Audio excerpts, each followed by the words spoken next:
ban last year, which made international headlines as the first national ban of social media for kids under 16. Studies recently have shown about 70% of kids in Australia still find a way onto those platforms. They're smart. So how can we ensure that these will actually have teeth and that they will prevent kids of a certain age from being on these platforms for too long every day?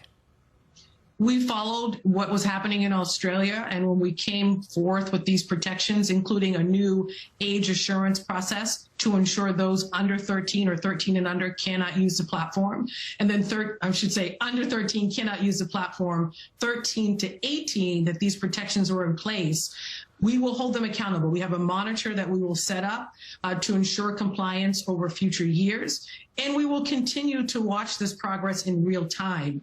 We also recognize the benefit of these platforms to young people, including folks in our LGBTQ+ community. That said, it creates community and relationship for them. But how can we have safe technology while also holding them responsible and accountable for any harms they cause our young people? So this is the first step in what will be ongoing work to hold tech companies accountable for harming our kids. First step in what could be a big movement now that protects kids, and I know a lot of parents, millions of them across the country, are grateful for your leadership and that of other attorneys generals across the country. Attorney General of Massachusetts, Andrea Joy Campbell, thanks so much for being here this morning. We appreciate it. Thank you. John, we can talk about the politics of this, but I think we should talk as parents real quickly. We watch this. Our kids grew up in this era where they are native to this, that the head goes down immediately. When there's a moment of boredom or silence, you go right to the phone. We do our best. You keep the phone in the drawer. We love that our school doesn't allow phones in schools anymore. All of those things have been helpful. But this has the potential, if enforced correctly, to be a massive swing in the way kids use social media and therefore protecting their mental health, among other things. It is heartening to see how the sort of conventional wisdom on this has changed in recent years, no doubt. And that the school's a great part of it. I'm glad you highlighted that. But sure, you know, you go on like my son plays soccer, where we had some road trips, and at night, everybody, the phone's got to go away, got to go away. And there's grumbling, there's unhappiness, but it's the right thing to do, because you're right. There's so often one of our children has a moment to themselves, it's like bang, scrolling aimlessly. And we're tough on this. We limit screen time. We try to limit this social media. But this is helpful, and it's an acknowledgement from a massive company forced to say, look, we get it. This is a problem. So the hope is this will lead to others down the road. Yes, there's going to be enforcement questions, to be sure. We'll have to see where the politics of this go next. But Mika, this is a heartening change, because we have talked on the show for years now about just how damaging, you know, social media can be. How important it is for, frankly, a child to be bored. Like, that's when you learn to be creative. Yes. That's when you think, when your imagination runs wild. You want to be able to learn how to interact with people in real life, not just on screens or via messaging. So this feels like an important step, and let's hope we continue down this path. I mean, there are big questions about how to verify age, especially with much younger people. But anyone with teens and college students knows that it's also the stuff that happens in the middle of the night, 24-hour social media and the algorithms, which isn't addressed in this, but that they feed into and can lead to, as many have assessed and experts have assessed, depression, anxiety, even suicidal ideation. But here's, I mean, this is really worth framing out here, because anyone with a teen or a college student or a young adult in their life knows how difficult this is.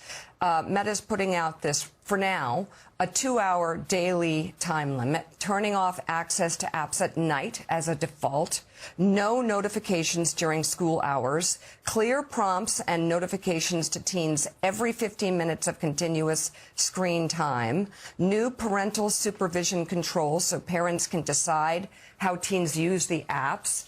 And again, Meta is saying they will go down to 60 minutes. Can you imagine a 60-minute limit on social media? That is life-changing in a big way. And the only hope now is, especially with this news on Snap, that YouTube and TikTok follow Meta's lead and step up here for children and young people who are really suffering and need this. Still ahead on Morning Joe, the president has come up with a new plan to win the midterms by making it all about himself. We'll run through that new reporting from The Atlantic. Plus, we'll preview the president's trip to Texas today as new polling shows James Tallarico leading Ken Paxton in several key congressional districts.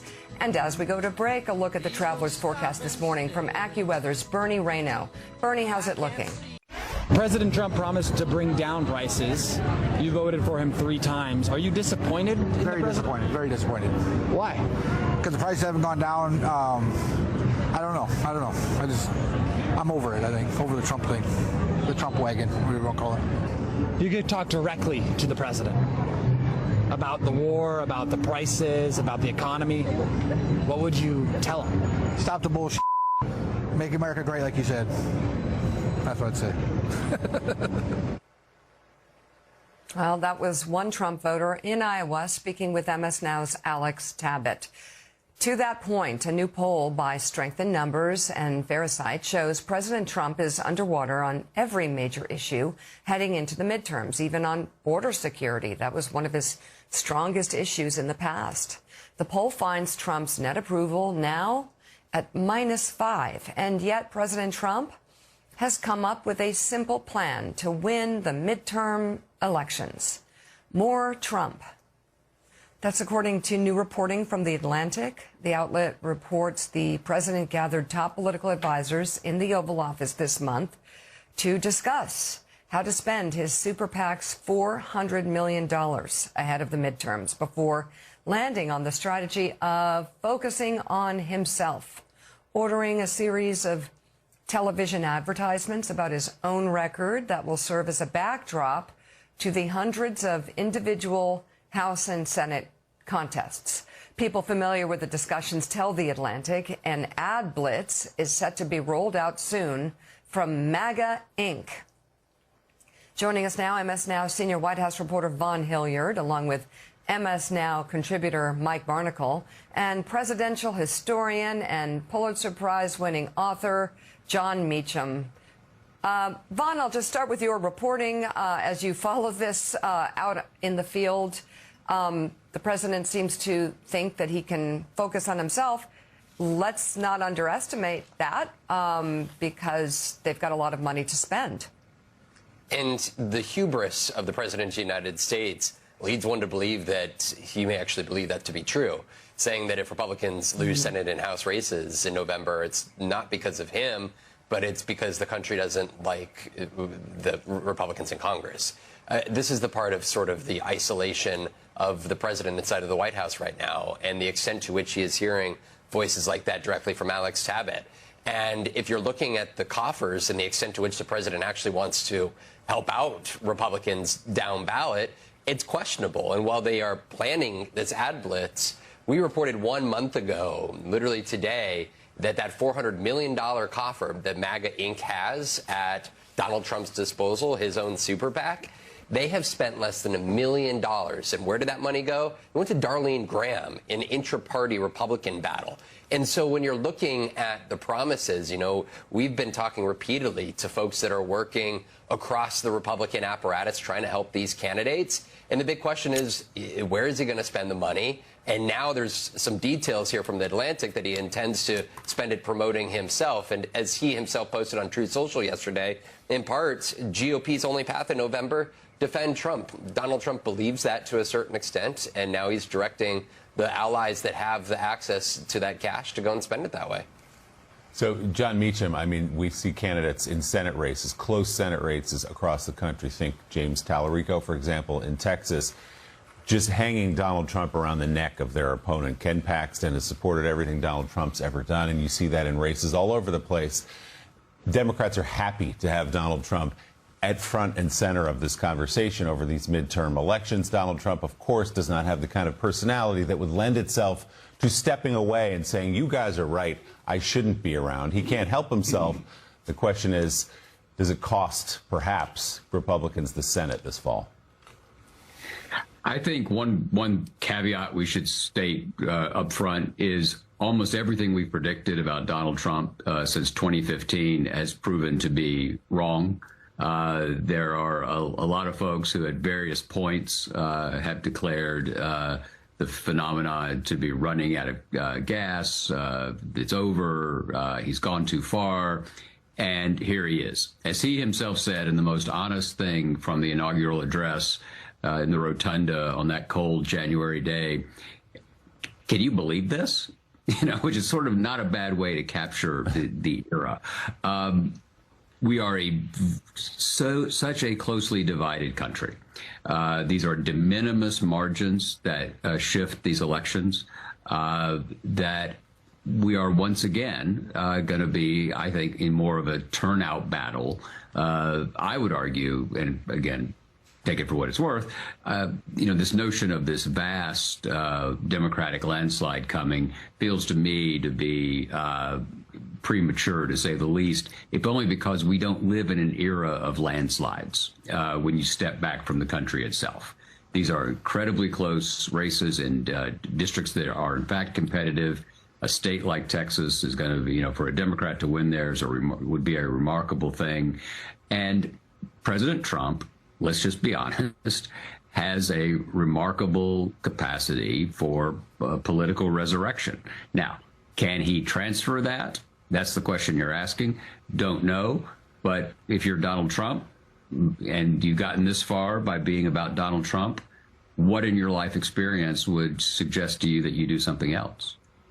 You also, John, could go back to the first inaugural, quoting the poet laureate George W. Bush's assessment of the first inaugural address from Donald Trump back in 2017. So, Mike Barnicle, I totally agree with John Meacham. There have been so many times along this road over the last decade where people say this is the moment everything changes, right? Republicans are turning on him, they're sick of him, they're fed up. We hear the soundbite from the one man, which is true. People are annoyed by the chaos and all the nonsense and they just want him to get back to work and make prices lower. But people are deeply unhappy with the economy. He's way underwater among independents. We're not talking about statewide races, not primaries for the Republican Party. They're sick with what they see in the Iran war. Why are we there? Why are these guys on these ships without food, and military men and women? All of those things do add up to, and Republicans will tell you this, not Democrats, that they'd be just as happy if Donald Trump stayed away from many of these races. Yeah, that's all true. And I don't disagree. I would never dare disagree with Mr. Meacham, Professor Meacham, or with you, Willie. Oh. But I think this is a little different this time. We are involved in a war that he helped start, the United States helped start, that we seemingly can't end or get out of. We are now confronted with a president of the United States who has spent more time vilifying Canada than he has Vladimir Putin and Russia. We have all of that, and as well as the daily obsession with putting his name on things, from libraries to the Kennedy Center to the front of the White House, who knows? So you have all of that, and you also have an administration that almost on a daily basis goes out of its way to remove programs or trim programs aimed at helping middle-class people and people living right at the edge, poor people in this country, with a level of cruelty involved in what they do that is unmatched in my memory. And Jonathan, you cover the White House more or less a lot, okay? But the level of cruelty, planned cruelty in this administration is a shock, I think, to a lot of people. Well, certainly President Trump has always viewed himself as the president of just his supporters. And red states, not blue, and therefore they're hard cuts. But of course, we should keep in mind there are some of these slashes to programs impact his voters as well. The scene atop this story is just so classic and just so fitting of the moment, where Republican strategists go into the Oval Office, suggest to the president's advisors, look, we think the best approach here would be to spend our money to individualize these races because a race in Texas is different than a race in Michigan and the like. And Trump's like, nah, just make it about me. Just flat out, despite their concerns about his low approval ratings, about the fact that he's done nothing to address the biggest issues in this country for voters, which is the affordability crisis. And Trump saying, no, I actually have accomplished a lot. People just don't know about it. That's what our ad should be about, Mika. And then he was asked, well, would you want to do some videos, stuff like that? So he's like, no, I talk about my accomplishments all the time on the, in speeches. Just use that. So it's about making it about himself, not putting much effort. Only recently has he started doing any domestic political travel. He'll go to Texas today. He was in South Carolina last week. But he's not out there much, and we should always keep this in mind. In the Trump era, as dominant a figure as he has been, when his name isn't actually on the ballot, his supporters tend not to come out, at least a piece of them. So that's where Republicans are so anxious about this fall and why Democrats are favored to take back at least the House, with the Senate being a true toss-up. All right, we'll talk about this more. Also, Jonathan, we'll get coming up after a break to your piece about the real reason Trump wants economic sanctions in Iran. We'll be right back with much more Morning Joe. Beautiful sunrise over Washington, 6:35 on this Thursday morning. CIA Director John Ratcliffe made a rare, secretive trip to Moscow this week, marking the first such known trip by a CIA director to the Russian capital since 2021. Two people familiar with the matter tell Politico Ratcliffe warned Russian officials not to escalate conflict with America's NATO allies, in particular Estonia, Latvia, and Lithuania, in response to Moscow's stalemated invasion of Ukraine. One of those two people and a UK official with knowledge of the trip tell the outlet Ratcliffe also used the visit to press Russia to reduce its military and economic support for Iran. Kremlin spokesman Dmitry Peskov said Ratcliffe did not meet with Russian President Vladimir Putin, but that Putin was briefed on the talks. President Trump, meanwhile, played down the significance of Ratcliffe's trip, describing it yesterday to conservative radio host Glenn Beck as, quote, sort of semi-routine. Not semi-routine at all. Jonathan Lemire, interesting, though, that he would spend that kind of capital CIA director going into Moscow for what many have viewed as a futile operation, which is to get Russia to step away from Iran. Perhaps more significant, though, with word that Russia may be trying to test NATO with some kind of a cyber attack or a land incursion into Estonia or Lithuania or Latvia, one of those countries, that he's sort of drawing a red line there, at least. Yeah, President Trump himself never talks tough with Russia, but right. There are moments where his administration does, and this was definitely message sent, and it wasn't a subtle visit. Ratcliffe was on an American military aircraft that flew in. Everyone saw it, and that's led to the speculation as to what it was about. And I think there are a few things at play here. Yes, don't assist Iran. We'll see if Putin listens to that. The same message could be sent to Beijing. The White House has not done that. But the bigger issue here is in Europe, where there is a sense with the Ukraine war bogged down that Putin may try to instigate something with a NATO country, in part to see what the U.S. response would be. NATO exists only because of Article 5, the Mutual Defense Pact. And if he were to do something with one of these, perhaps Baltic states, and the U.S. didn't rush to the aid, and there's questions whether Trump would, well, NATO's about over, at least in the sense that we know it now. It becomes just a European project. The other issue is Russia has been behind a number of small, almost quasi-terror incidents in Europe. They're believed to be, including at a German airport in recent days where there were explosive drones discovered. There was an attack that was thwarted by officials there. Ukraine believed it was connected to the war. And there's a sense that Ratcliffe was telling Moscow, hey, knock this off. This can't happen. Now, whether the warning has teeth behind it, we'll see. Putin is showing no signs of relenting on the battlefield in Ukraine. There's been chatter that he might revisit the idea of using a tactical nuke there, which, of course, the U.S. has also has repeatedly said in the past, you cannot do that. There's a lot here. The biggest, of course, Ukraine would hope that the U.S. would actually help more with defense. To this point, Trump still seems reluctant. So is there anyone, this is probably a foolish question, is there anyone around the President of the United States who would step into the Oval Office and say, Mr. President, Russia is not our friend. Putin is not our friend. We've got to rethink a couple of elements of the relationship that we have with with the Russians. There's certainly voices in the administration who are Russia hawks, Ratcliffe among them, frankly, Secretary of State Marco Rubio. But in the Trump administration, those voices tend to go quiet.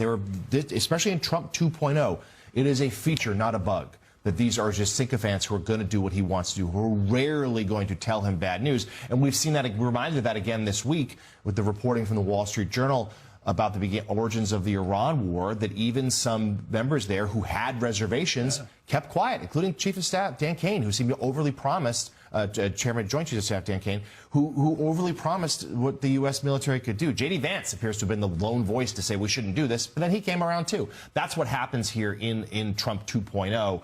And to this point, there have not been able to really move the president on Ukraine, which is why Europe has had to step up in the way they have. And they have.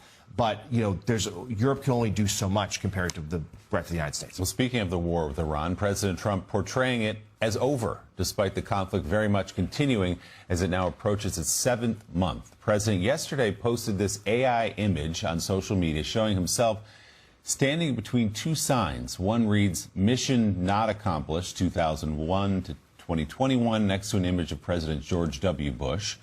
The other reads, "Mission accomplished, 2026," next to an image of Iran's former supreme leader, Ali Khamenei.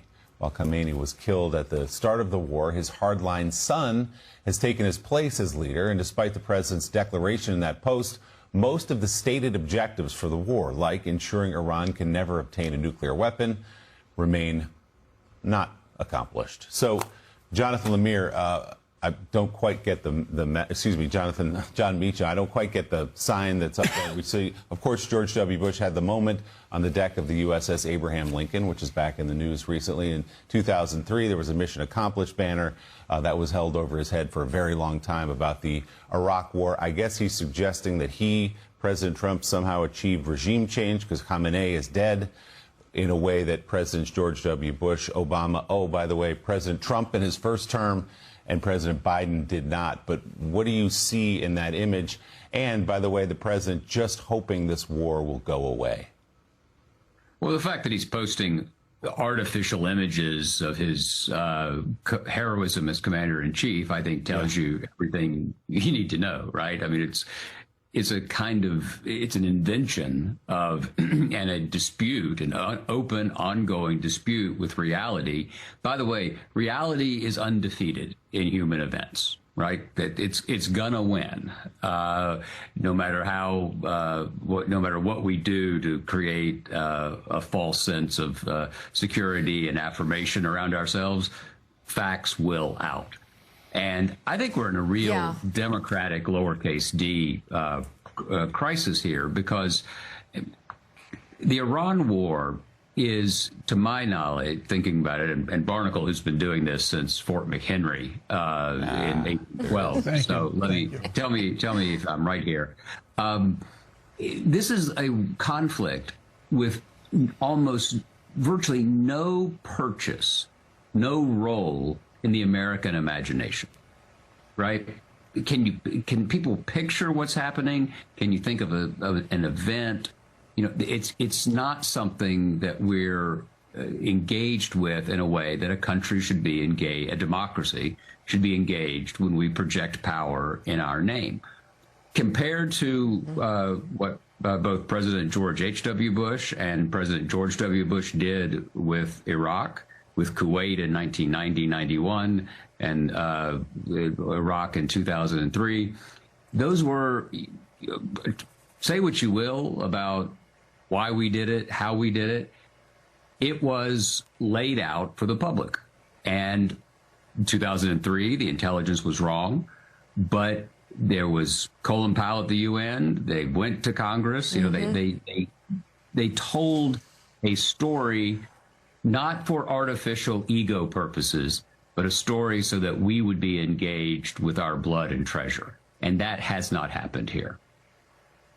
Yeah, there was no argument made for it, and it certainly was not a campaign promise. And again, the American people can see the results of this every time they pump gas, which brings it home to them and reminds them that this happened. Jonathan Lemire, that brings us to the new piece you've co-written for The Atlantic, titled "The Real Reason Trump Wants Economic Sanctions in Iran." What is that reason? Well, there is the stated reason, which is that economic sanctions, they believe, could finally force Tehran to the negotiating table in a real way. But Treasury Secretary Scott Bessent, as he's outlined them, he is yet to actually commit to those important secondary sanctions on places like China, Russia, North Korea that still do business with Tehran. And so far, Trump does not seem inclined to be tough with them. And look, the military operations not working. The diplomacy has faltered. Iran is stronger in the region now, including with its control of the Strait of Hormuz than been before. So economic sanctions do make some sense. And the White House can point to evidence they have that the economy in Iran is weak. But of course, that regime has proven very resilient. They also have proven to not really care about the plight of their own citizens. But the other reason, just as important, is that this economic pressure is going to take a while. It's going to be slow. It's going to be steady, and it's going to keep the Iran war. The hope is, by the White House, out of the headlines. That every time President Trump takes Truth Social and says he's going to wipe out Iran's civilization, that generates a news cycle. Every time talks fail, that generates a news cycle. This will go slower, and the idea is to push it out of the public's mind ahead of the midterms this fall, to make Iran go from a front page story to inside the paper, if you will. Now, there's a risk to that, because if the economic pressure doesn't yield progress, well, prices, especially at the gas pump, probably going to stay pretty high. And that's a concern for Republicans as they seek re-election this fall. But that's the idea here, Vaughn, is that the part of this is the White House doesn't want to be talking about this anymore. Now, can President Trump be disciplined enough to do so if he feels humiliated by whatever the hardliners in Tehran do next? We'll see. His track record's not great, but they're really trying as best they can to push this, to memory hold this war, and thinking that'll help this fall. Because this war has stabbed the godlike image that Donald Trump has wanted the country to believe that he portrays, the world's most powerful man. This war has undercut that standing. And when you look at China, President Xi coming, right, there's a reason that the president hasn't placed those sanctions on China, as Scott Bessent has threatened, for buying Iranian oil. And that is because you are looking at a president of the United States who, after 10 years of playing sort of the idea of this power dynamic of being the victim, representing in 2016 the forgotten man, and then during his first administration trying to beat back against the deep state that was trying to stop the MAGA movement, and then in 2020 trying to fight back against the pandemic that was trying to kill the golden age, the greatest economy ever, and then in 2022, 2023, 2024, in the face of indictments and political persecution, he came roaring back here to fight for Americans. Well, the last 18 months, he's been the one solely in charge. And what we have heard from these voters that are speaking out runs completely in contrast to what we have heard from his voters over the last 10 years that repeatedly came to the defense of his tariff and trade war, saying that he was fighting for a better deal, that it would just take some time. He's going to win this for them, that, hey, if he gets into office, he's going to end the Ukraine war because he actually has a relationship with Vladimir Putin. That was a relationship that when the moment came, he would be able to put to good use. Well, he hasn't. And now when you look at the Iran war, there was a great many millions of Americans that believed that he would be able to stop the regime. He has failed to do that here. And so the president of the United States, there is nobody that he can point the finger at right now, because at the forefront of the political candidacies that he ran 3 straight times was that he was the most powerful man in the world. And it is this war and the Russia war that have completely undercut that image, and he is struggling in real time on how to shape that and how to convince Americans that it's not his fault. MS Now senior White House reporter Vaughn Hilliard and historian John Meacham, thank you both very much for coming on the show this morning. And coming up, as many students across the country head back to school, our next guest is asking, what happened to college? Author Neil Gross joins us to discuss why he believes politics has hurt higher education and talks about whether it's possible to save it. Morning Joe will be right back. Some of the other headlines this morning: rescue teams are searching for hundreds of missing people along the border of Nepal and China after a catastrophic torrent of mud and water tore through communities there. Videos of the massive tragedy show just how little time there was for anyone to escape a massive wall of water that pours through the area, burying roads and buildings and leaving a huge path of destruction in its wake. Nepal says at least 165 people are dead and 826 are missing after a glacial collapse triggered the deadly flooding. Rescue teams backed by helicopters are searching the hardest hit areas. More than 100 people have been airlifted to safety, with hundreds more missing. Experts say the disaster highlights the growing risks from warming temperatures destabilizing glaciers across the Himalayas. The USDA's Food Safety and Inspection Service has issued a recall of nearly 30,000 pounds of raw beef imported from Argentina after the agency found it had bypassed a required import reinspection. The meat was sent and sold to distributors in Florida and Texas, and the recall is classified as a Class 1, indicating a high or medium risk. This comes amid criticism of President Trump's plan to import foreign beef over the next 90 days in an effort to bring down high prices. And the Food and Drug Administration has approved a new drug for advanced pancreatic cancer. This is big. Researchers are calling it a landmark development in the fight against one of the deadliest forms of cancer. In a key clinical trial, the drug nearly doubled patients' average survival times when taken instead of chemotherapy. Experts note that there isn't a cure. This isn't a cure, but it is the first treatment to substantially extend the lives of patients with pancreatic cancer. And coming up, it's been more than 7 months since the fatal shootings of Alex Preddy and Renee Good in Minnesota. The Hennepin County Attorney will join us ahead for an update on the investigations into their deaths. Morning Joe is back in a moment. I've been sitting out in the parking lot talking to Secretary Kennedy, who reached out to me this morning. And while I appreciate his willingness to offer staff to assist us, we think we're able to manage this through the Department of Health. I was very, very blunt with him, and I made very clear that his actions and the rhetoric that's coming from this administration are having a negative impact on communities across America. That was Pennsylvania Governor Josh Shapiro Tuesday discussing his phone call with Health and Human Services Secretary Robert F. Kennedy Jr. after 2 unvaccinated people in Pennsylvania died from measles. Kennedy pushed back on social media, writing, quote, "During our phone conversation, Governor Shapiro also accused me of promoting vaccine misinformation. When I asked him for an example, he was unable to provide one." He added, "Governor Shapiro's press conference was an example of the same species of gaslighting." Kennedy later questioned the veracity of the reported deaths, saying the CDC had asked Pennsylvania for information, but the state was refusing to cooperate. Willie. Well, one example is his tying autism to vaccines over the last, 20 years or so. We could go down the list of vaccine misinformation.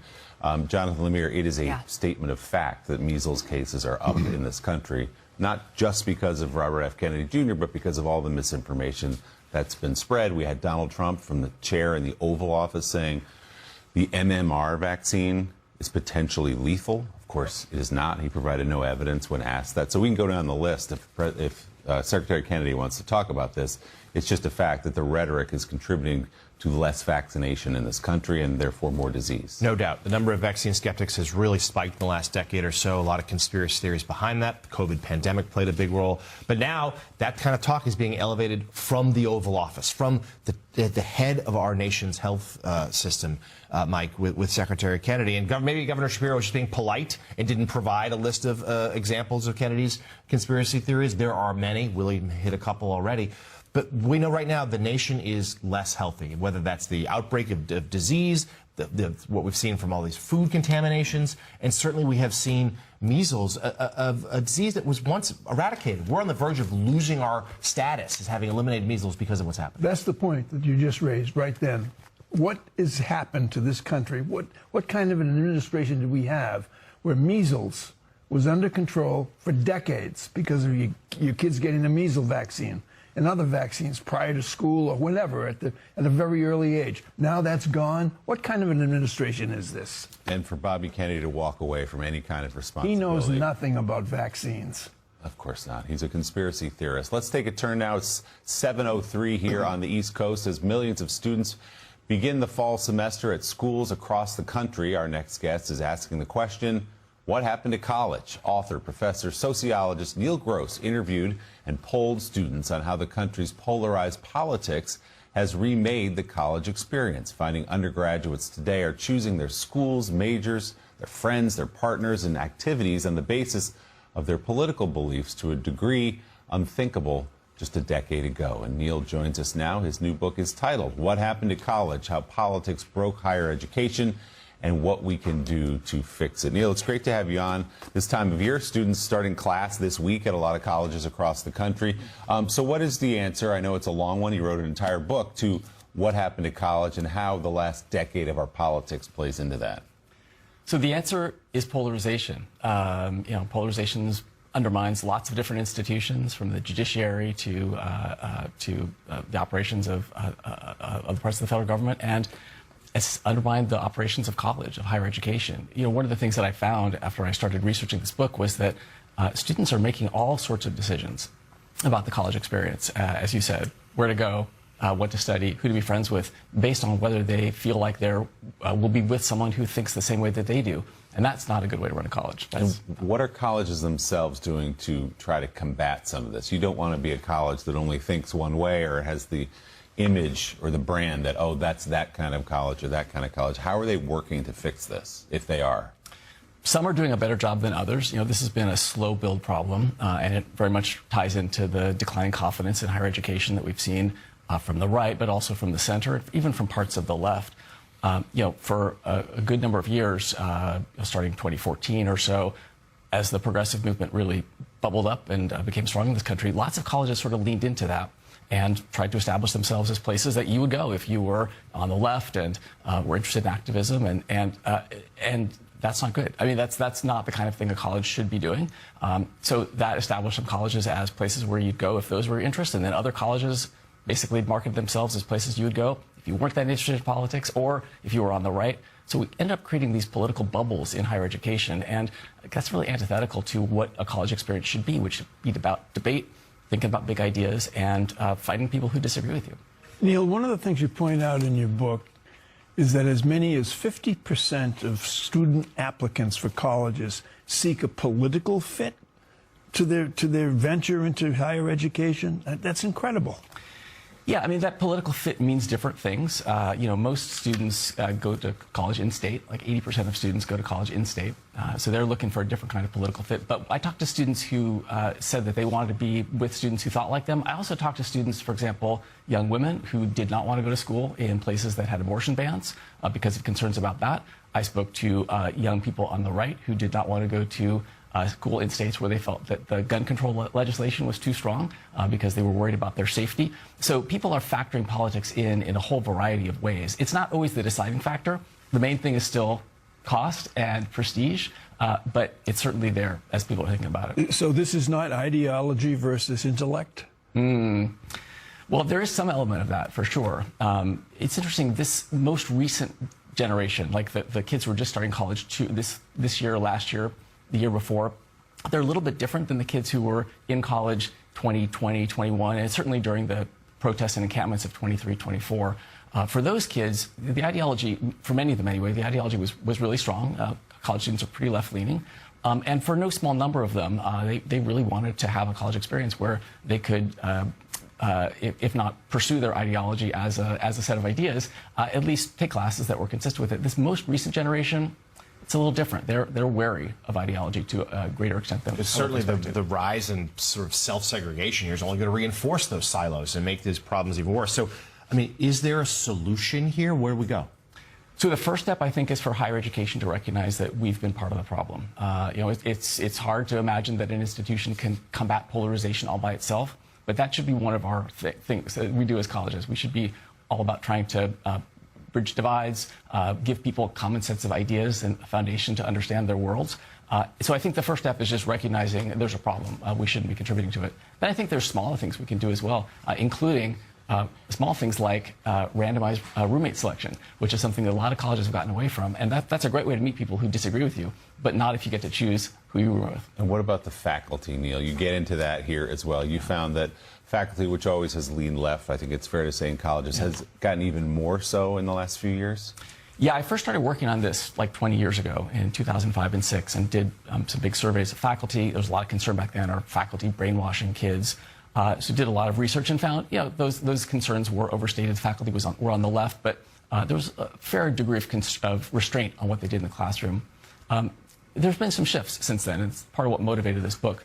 Higher education faculty become even more left-leaning. And I talk to lots of kids who find that professors are bringing their politics into the classroom in ways that sometimes the kids don't mind, sometimes they really do mind.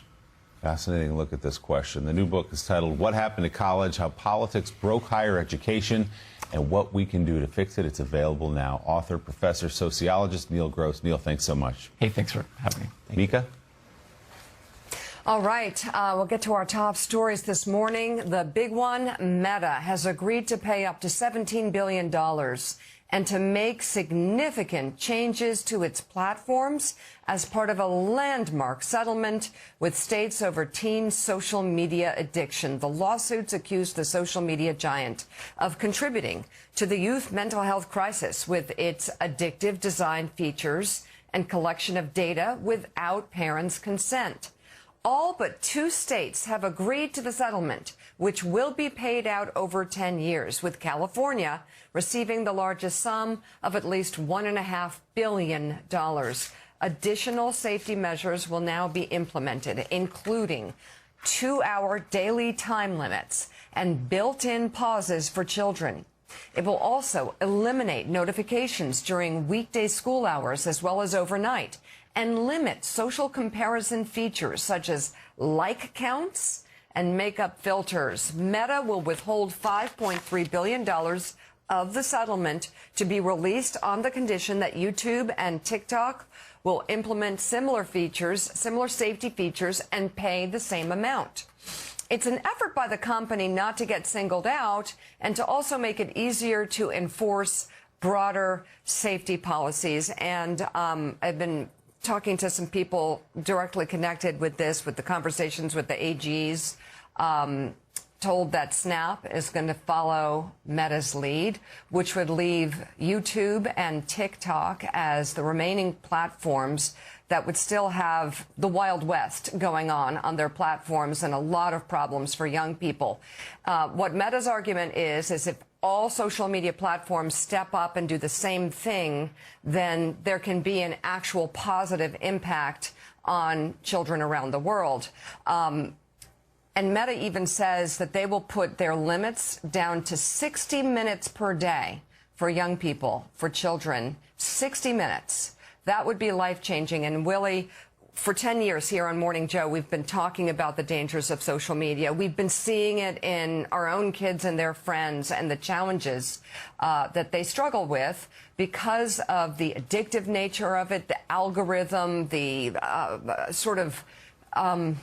extremely troubling, concerning behavior we've seen in kids across the country, and cases that were brought to the table of even suicide and suicidal ideation that many have been concerned are connected to social media in some way.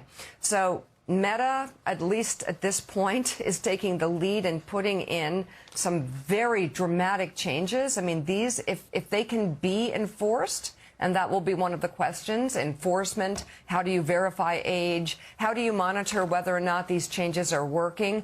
But if they can get other platforms to step up, and if the AGs involved who are dealing with these lawsuits can get YouTube and TikTok to step up, that would be hopeful, I think, no question. for kids growing up. Yeah.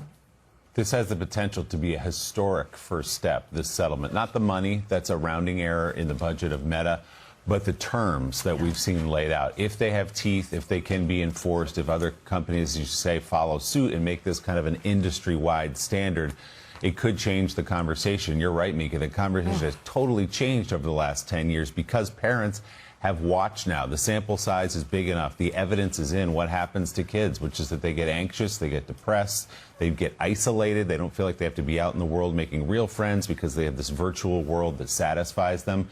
And the book, we have to say, by Jonathan Haidt, among others, The Anxious Generation, woke up so many people to the problem and said, okay, I'm not the only one noticing this, and my kids or the kids that are around my children at schools now implementing phone bans. So people have watched what's been happening to children. They're taking significant steps to change that, to protect children. And let's hope this is the beginning of something big for social media companies.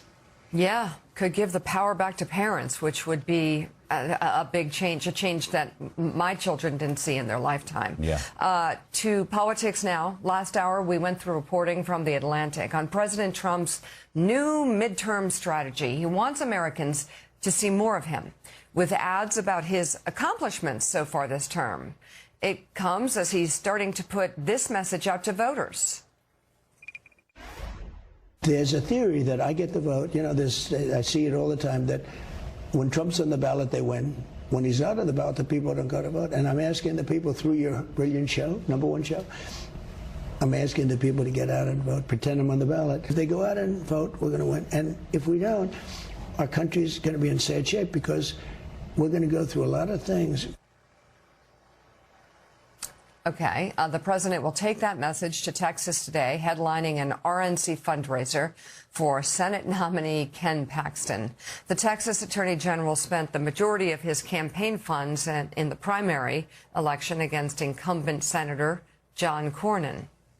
Paxton will need all the money he can get as he faces off against Democratic State Representative James Tallarico, who has outraised him by nearly $60 million. The Cook Political Report recently shifted its rating for the Texas Senate race from lean Republican to toss-up. And new polling shows Tallarico with a solid lead over Paxton in 3 competitive congressional districts that President Trump won by double digits in 2024. According to the latest poll from Texas Southern University, Tallarico is up 8 points in the state's 15th district, which Trump won by 18 points in 2024. Tallarico also leading by double digits in the 28th and 34th districts. Joining the conversation, we have former U.S. Senator, MS Now political analyst Claire McCaskill, staff writer at The Atlantic, Mark Leibovich, and former progressive congressional candidate Kat Abou-Ghazaleh. Earlier this year, she narrowly lost her bid in the Democratic primary for a U.S. House seat in Illinois. She is a member of the Democratic Socialists of America, and it's good to have you all on board this morning. Claire, I just want a gut check with you on what Trump is doing to get ready for the midterms and making it about himself. It's worked in the past. Well, listen, I think it's great. I congratulate him on a brilliant strategy. I think he should be everywhere. I think it should only be him on the screen and none of these candidates. He should be promoting himself. Go Donald Trump. I don't get it. Clearly, he's not getting the message that the people are sending on poll after poll after poll. But I will say this. I think that poll you just showed in those 3 congressional districts, I would be very wary about how accurate that is. I'm a little worried that Democrats are so excited about poll numbers around the country, both in Senate races and House races, that they forget that 69 of the seats we need to win in the House, Trump won. And so it is really important that everybody not decide this is done, not decide this is a done deal. Keep calling your friends, keep volunteering, keep doing all the things on the ground, because the ground game is really where the fight is over the next 60 days. Lebo, I know you're as surprised as I am that Donald Trump decided the midterm should be about him, that he should be the center of the ad campaign. So let's set that aside and talk in particular about Texas, which, of course, as we know, has been the white whale for Democrats for a better decade or more now. They feel really good about James Tallarico. To Claire's point, it's going to be hard, it's going to be close, it's going to be expensive, but they feel like in Tallarico, they've got their best shot. They also, I think, obviously have the most vulnerable Republican candidate they could face here in Ken Paxton, whose political baggage, shall we say, is significant. What's your read here as to where things stand? Is there a possibility that at long last Democratic's dream could come true?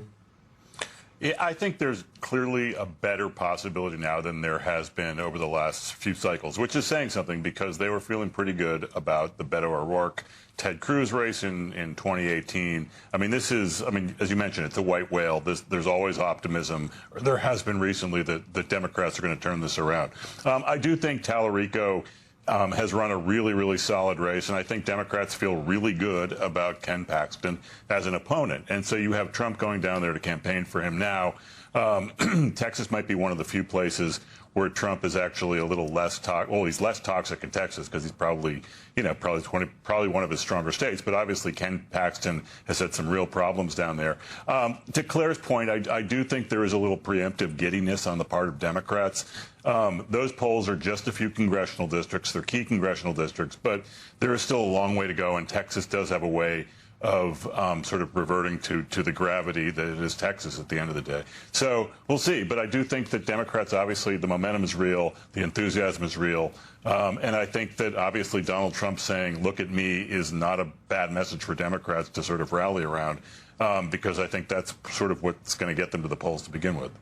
And the polls, we should remind people, have been wildly inaccurate over this cycle so far by double digits, let's say. So, Kat, you're in Dallas right now. Let's talk first about James Tallarico and the race for Senate there. What is the energy like, not just among moderates, who he obviously needs to win to win in Texas, but what does the DSA think of James Tallarico as a potential statewide candidate, as a potential winner, of the Senate seat there? Yeah, I'm actually here to visit my parents for the first time in 2 years back home in Texas. And I'm not super involved in any Texas DSA chapters. But, you know, I've seen, as someone that grew up in Texas, I think this is the first time I've felt confident that a Democrat might be able to actually win this Senate seat. You know, people across the country like to assume how red states will go one way or the other. And I feel like this is a candidate in a movement that's really got a chance, especially when your opponent is Ken Paxton. Kat, do you see any difference between Tallarico running as a Democrat and what a DSA candidate would be talking about as a candidate? You know, I think that's a good question. Here's the thing is, DSA candidates are kind of this new term that's come out that I feel like is used by a lot of establishment Democrats. But what it really means is people that are standing for where most Americans want the center to be. Right now, we can't afford to go to the emergency room and our lettuce gives us diarrhea. And Democratic Socialists want people to be able to afford health care and also not get diarrhea from lettuce. We have been failed time and time again by leaders. And so while they're being painted as radical, Democratic Socialists are pushing for the true center, a popular agenda. And I think that other Democrats across the country that aren't Democratic Socialists are also getting on board to things like Medicare for all, to, you know, sanctions against Israel or not sending weapons to Israel, popular DSA policies that are also just popular among the American people. So, Kat, let's move beyond Texas and talk a little more nationally about where members of the DSA, or at the very least progressives in the party, need to be. In Michigan, for instance, Senate candidate there, Aviel El-Sayed, not DSA, but he supports some of their policies, to be sure. And you're right, and that some of the things that DSA stands for actually are broadly politically popular. Are there places, though, where you think whether you're in DSA or just, you know, in the left wing of the party, needs to moderate themselves here for a general election? Are there things that should be done just simply if it's political tactics, because at the end of the day, winning is what matters most? You know, we've tried this the last 3 presidential races, and we lost 2 of the most consequential ones. And at a certain point, we have to be asking ourselves, does moderating work? And it seems like, especially this cycle, the answer is no, because it's not actually moderation. The idea of moderate in America is going to the right. In my race, I was extremely progressive, and I won not just the most progressive parts of my district, but also the most conservative part of my district, of McHenry County in the 9th District of Illinois. And it's one of these things that I think maybe, just maybe, the establishment should listen to the DSA, at least a little bit. I mean, there are hordes of young people that are energetic and motivated to do something. And all you have to do is recognize our basic human rights. I frankly don't understand why there is so much anger reserved for people that just want everyone to have their basic needs than there is for literal white supremacists in our government. Like, why are some Democrats talking about Hassan Piker, a Twitch streamer on the House floor, in ways that might actually get him hurt or, God forbid, killed, instead of literal white supremacists running our government? Their priorities are out of whack, and if DSA keeps getting attacked, I just have to assume Democrats don't want to win in a lot of key constituencies. That's a key question. Former Democratic congressional candidate for Illinois, Kat Abou-Ghazaleh, thank you so much for coming back on the show. It's good to see you. We'll see you again soon. We appreciate it. Claire, I just would love for you to comment on a little bit of what Kat was saying there about establishment Democrats and, I mean, potentially, should they be more open to parts of the DSA platform? Well, you know, just as much as she hates people calling the DSAs extremists, I hate it when people call people establishment. There's, you know, I didn't get to the United States Senate by being part of the establishment. I can assure you, I had to fight primaries. I had to fight a lot of good old boys behind closed doors. So there's a whole lot of people holding office right now that are absolutely not happy with being called quote unquote establishment. I think really the point she makes is important, that the policies that many in the DSA are promoting are ones that the entire Democratic Party supports. And that's what we need to be focusing on over the next few months. We need to be focusing on the things that unite our party, not the things that divide our party. And there are some extreme figures that have been embraced by some candidates that come from the DSA movement that are hard for a lot of Americans to get comfortable with. That's just a reality. And perception sometimes is reality, too. I wish I could turn back the clock of time and call their party something other than socialists, because that label, whether we like it or not, whether it's fair or not, perception is sometimes reality in politics. And the perception that a lot of older voters have about the term socialist, especially older Hispanic voters, that we need very badly because of the backgrounds they had in very socialistic countries, is a negative one. So we've got work to do to keep this thing united and stitched up. And I don't think that the DSA candidates should be pointing fingers at people who have been in office. I don't think people who have been in office should be pointing fingers at them. We ought to talk about the stuff that we agree on, which is a bunch of stuff. Yeah, and on that point, Mark Leibovich, I mean, what do you think? And also, isn't it kind of obvious what Democrats need to be focusing on? This administration, in my opinion, has made it unmistakably obvious what the fight is about. You would think, but Democrats, and, you know, to be fair, Republicans also, I mean, both parties have a way of sort of wedging themselves into the biggest divide of the moment.